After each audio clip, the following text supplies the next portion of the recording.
Hi, I'm Kristina Beek. I'm an associate editor with Dark Reading, and I'm here today with another episode of Heard It from a CISO, accompanied by our CISO today, Jessica Sica. So we're here largely to talk about what it means to be starting your career in cybersecurity, whether that means maybe someone's in high school and maybe they have a parent or someone they know who's in cybersecurity and they think that's really cool. Maybe it's someone who's studying something in cyber in college, or maybe someone's looking to do a career change and pivot into cybersecurity. There's a ton of resources that are available online, of course, but it's not every day that somebody gets to hear from a CISO. So I think this is just like a great opportunity. So I'd love if you could just introduce yourself and tell us about your background and the work you do today as a CISO. Yes, I can do that. So my name is Jessica Sica. I currently work at Weave Communications. We are a communications and billing platform for small and medium medical practices, dental offices. So a SaaS company essentially is where I work right now. I've been in security for many years, over 20 years. People can certainly look me up on LinkedIn and see that. But yeah, I've been in the field a long time. I've worked in a lot of different industries. I've worked various different positions. Obviously, working my way up to the CISO level. You don't generally start there.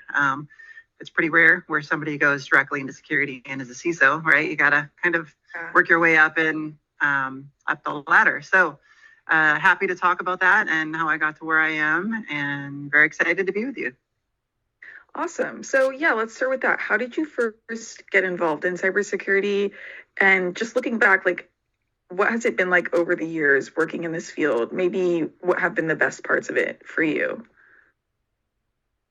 Oh, that's a good question. The second part of that. So how I got in, not too untypical, but I came in through kind of the technical side, through the help desk side of IT.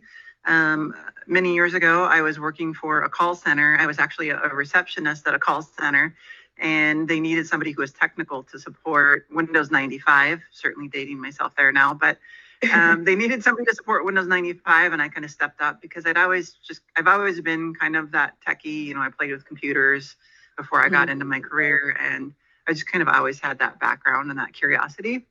So I started at a help desk and kind of worked my way up there. From the help desk, I went into network engineering.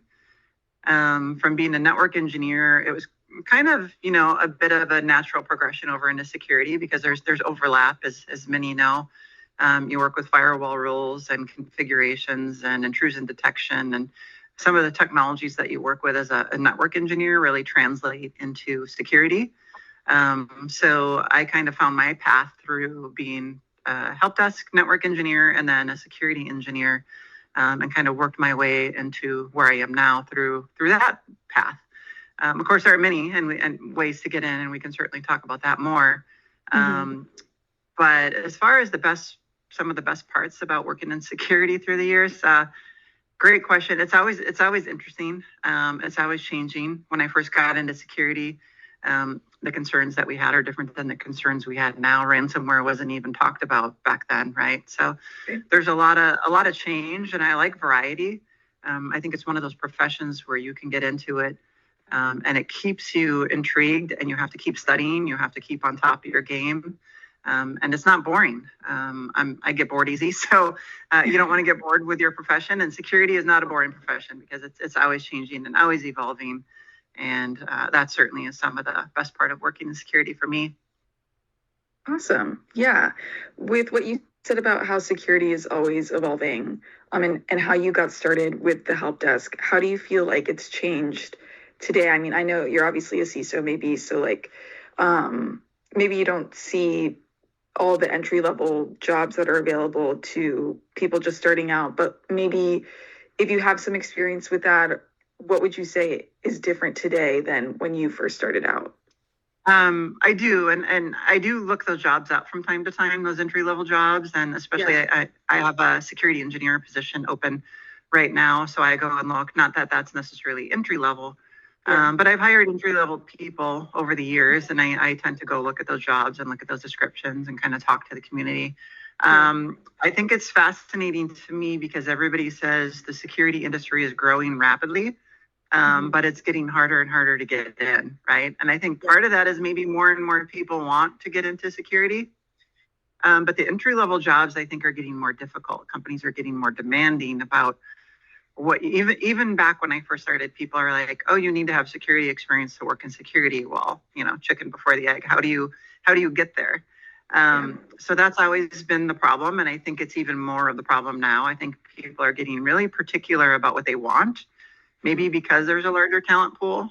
Some of the jobs I'm seeing, for instance, say, we want you to have this very specific password management tool, or we're not even going to hire you, right? They get 500 applications, and if that tool is not on your resume, they're just going to ignore it. I don't think that was necessarily the case when I first got into it. It was still difficult, but I think it's getting more difficult, and people are looking for more niche skills. And the reality is, you can be familiar with other password managers and learn if you have that aptitude.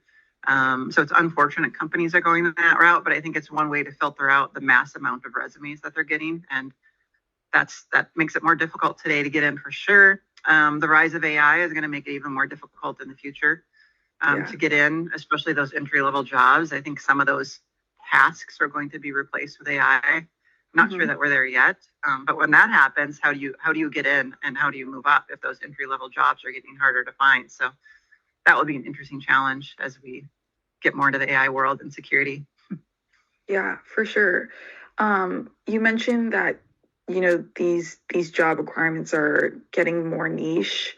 What would you recommend to people interested in these kind of jobs? Like, is it best to kind of pursue a formal education within cybersecurity, or would you say, because when Melina and I spoke, she was very pro like the certifications route, in terms of like what people can do to kind of just like get experience education that doesn't cost as much, that doesn't require such like a formal route. What would you recommend? Yeah.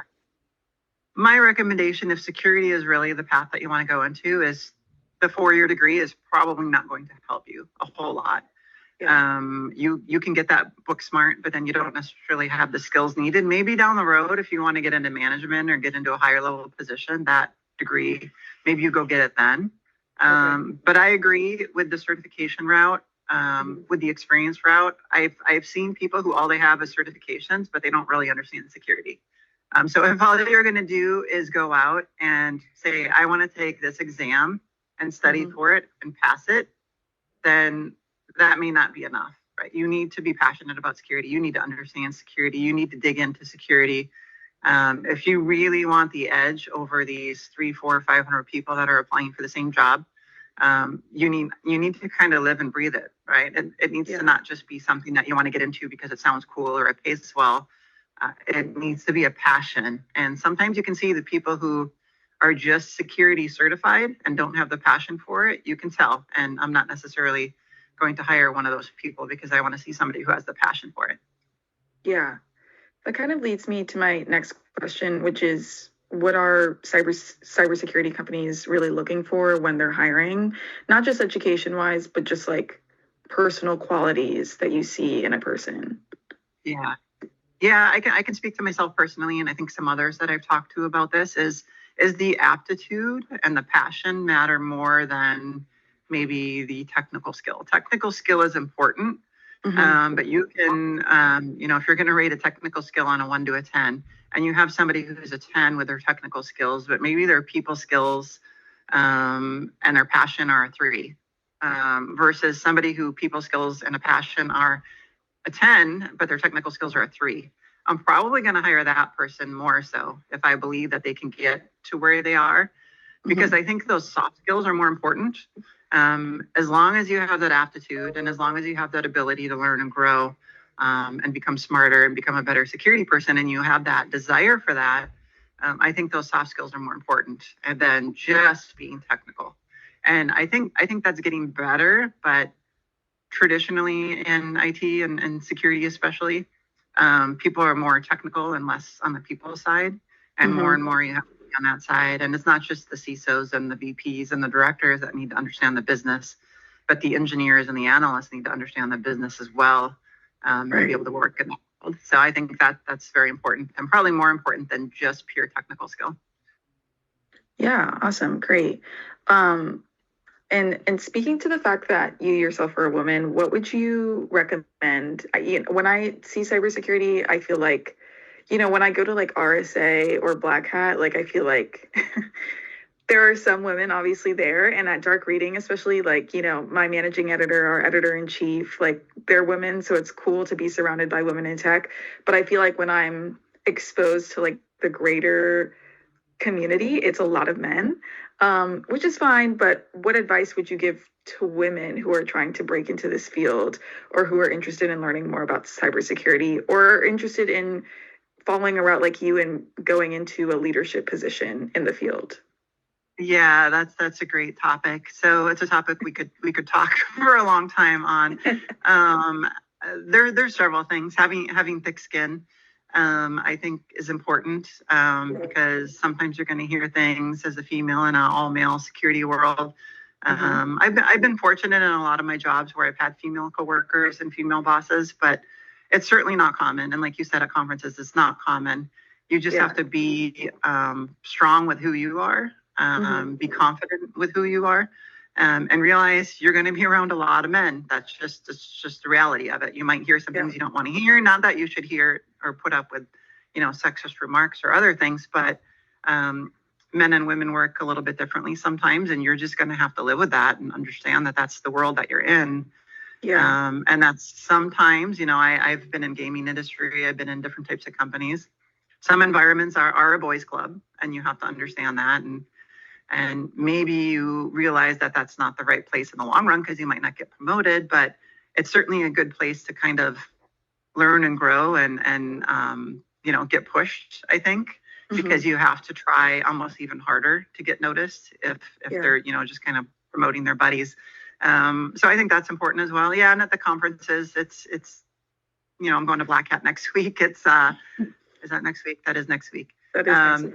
It's 80%, most of the sessions you go into are 80 to 90% men, right? But that's fine. You just be confident in who you are and strong in who you are, and realize that that's just the world you're going into. If you're uncomfortable being around large groups of men, then maybe security is not the right place to be, because that's just going to be the reality. And that's going to be the world that you're going to live in for sure. Right. And earlier you mentioned this, and I wanted to touch on it. You said that you have had different roles in cybersecurity in different industries. What has been maybe like an industry that you feel like is really good for people who are starting out in terms of cybersecurity? What would you recommend? Oh, that's a good question. A good industry for people who are just starting out. This might sound a little weird, because I think sometimes people want experience with it, but I'll explain. I think finance and banking. Okay. One of the reasons why, or maybe any very highly regulated industry, because security is a little bit more cut and dry in some of those industries, right? You just can't do certain things, period, just because that's the way it is. Some organizations, SaaS companies, video game companies that are less regulated might be a little bit more nuanced. Which, when you're first getting into the field, you're taught this is security, this is what you do. You do multi-factor, you do this, and you do that. And those highly regulated industries kind of operate in that way to some large extent. So I think in some ways those are a little bit easier to adjust to, because that's the way you've been taught. You've been taught to do this, and you've been taught to do that. Versus, you work at a company like Weave or Petco or some of these other companies I've been at, video game companies, and it's not that cut and dry, right? You have to, well, what does the business need? What's the trade-off? What's the risk here? There's more nuance to those types of industries, I think, than the highly regulated ones. So. Yeah, that definitely makes a lot of sense. My last question for you is, how can someone find a mentor in this field? What should they look for? What qualities should stand out to them? Oh, that's a great question too. I think you have to kind of look at where you want to go and what you want to do and what you want to be. There's a lot of different areas in security.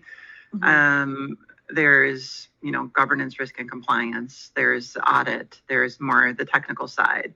So I think part of that is, what are you looking for? What do you want to do? If you're not sure what you want to do, then perhaps who you look for in a mentor is somebody who's kind of done all of those things, because they might be able to help steer you into the direction you want to go. If you know very specifically that you want to get into GRC or audit, well, then find somebody who's in GRC or audit as a mentor, and approach them. And I think that's important as well. Mentors aren't going to approach you. You may need to approach them. You may contact them on LinkedIn. Maybe you're at a security event and you're just having a conversation with somebody, and you got to be bold in security, and you got to be brave. And sometimes you just have to approach people and say, would you be interested in mentoring me? Or would you just be interested in, having a coffee and telling me more about how you got into security and what I can do? Most people are going to be pretty willing to do that. And if they don't respond positively to that, then obviously they're not the right mentor for you. But look for the direction you want to go. Personally, I think look for somebody who's been around a little bit and not just been at one company for 30 years. I think there's a lot to be said for company loyalty. But if you're new and you're just getting into security, look for somebody who's done a few different things, who's worked a few different jobs, and maybe somebody who's even struggled a little bit, right? Or had a hard time breaking in, because those are all reality things. And if somebody's done that personally and experienced that personally, they're more likely to be able to help you out along the way. So. Yeah, great. So those are all the questions I've had. Any final thoughts from you? Totally fine if not, but any last remarks? I kind of just touched on a little bit, but security is a broad space. If you're trying to get into security, it could be beneficial to narrow down a little bit where you want to go. You might have better luck that way. There's kind of two approaches, right? You can be more of a generalist, and then there's more jobs you can apply for, but then there's probably more applications coming in for those jobs. So if you can try to find out where you want to be and what you want to do, that also shows a passion, right? Like you're really passionate about red team. Okay, great. That's good. I want somebody who's passionate about what they're doing. So it shows that as well. And if you don't know, find out what you want to do. If you find out before you get hired, it's a lot better. Or find a company where you can be very entry level. Maybe you're a SOC analyst and you can find out there before you advance up to the next levels. But you need some direction and where you want to go. I've certainly had employees who haven't had that, and it's hard to coach them and it's hard to mentor them if they don't know what they want to do or where they want to be. So spend some time reflecting and thinking about that and what you want to do in security and why you want to be in security. If it's just for the money or the opportunities, it's probably not the right place for you, and you're probably going to have a harder time finding people to hire you because they'll know. I think they'll know. They'll see if the passion's not there. They'll see that. Yeah. Awesome. Well, thank you so much for taking the time to speak with me. I really appreciate it, and your advice and responses were so helpful and so great. So thank you so much. Great. Thank you.